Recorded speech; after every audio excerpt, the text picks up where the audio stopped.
স্কুলে শিক্ষক ও শিক্ষাকর্মী মিলিয়ে ছিলেন মোট 7 জন। সুপ্রিম কোর্টের নির্দেশে চাকরি গিয়েছে 6 জনেরই। একজন শিক্ষক নিয়ে কিভাবে চলবে স্কুল, মাথায় হাত স্কুল কর্তৃপক্ষের। পাথর প্রতিমা ডক্টর বিসি রায় মেমোরিয়াল হাই স্কুলের চিত্র এবং 6 জনেরই চাকরি চলে যাওয়ায় বন্ধের মুখে স্কুল।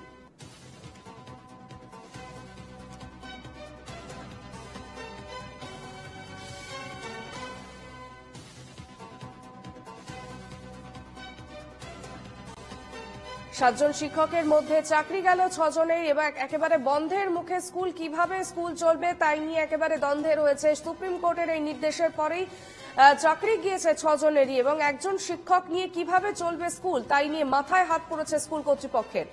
পাথর প্রতিমায় ডক্টর বিসি রায় মেমোরিয়াল হাই স্কুলের এই চিত্র এবং 6 জনেরই চাকরি চলে যাওয়ায় বন্ধের মুখে রয়েছে স্কুল।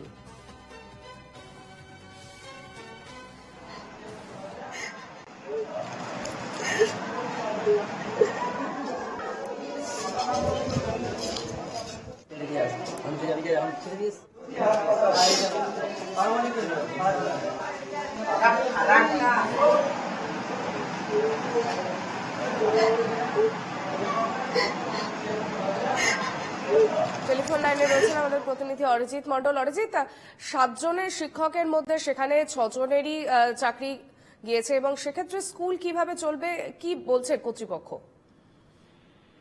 দেখো, তোমাকে জানিয়ে রাখবো ভাই, এই যে সুপ্রিম কোর্টের নির্দেশ তারপরেই কিন্তু অত্যন্ত সুন্দরবন এলাকার পাথর প্রতিমার অচিন্তনগর গ্রাম পঞ্চায়েতের পশ্চিম শ্রীপতিনগর ডক্টর বিসি রায় মেমোরিয়াল হাই স্কুল, যেখানকার দেখা গেছে যে 7 জন শিক্ষক শিক্ষাকর্মীর মধ্যেই কিন্তু 6 জনের চাকরি চলে গেছে এবং একজন মাত্র শিক্ষক রয়েছেন, যার জেরেই কিন্তু এখন অচল অবস্থা স্কুলের। এবং তোমাকে জানিয়ে রাখবো ইতিমধ্যেই কিন্তু ওই স্কুল আগামী বছর উচ্চ মাধ্যমিকের জন্য শিক্ষা দপ্তরের কাছে অ্যাপ্লাই করেছিল এবং তারা ছাড়পত্র পেয়েছে। এই বছরই কিন্তু উচ্চ মাধ্যমিকের প্রথম ব্যাচ বেরোবে।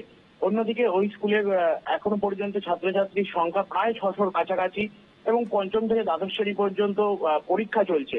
এই জায়গায় দাঁড়িয়ে কিন্তু একজন শিক্ষকের ওপর এই গোটা স্কুলের দায়িত্বভার কোনোভাবেই সম্ভব নয়। একেবারে স্কুল বন্ধের মুখে এমনটাই জানাচ্ছেন ইতিমধ্যেই যিনি টিচার ইনচার্জ রয়েছেন। তিনি বলেছেন স্কুল কর্তৃপক্ষের সাথে আমরা কথা বলবো এই বিষয়টি নিয়ে।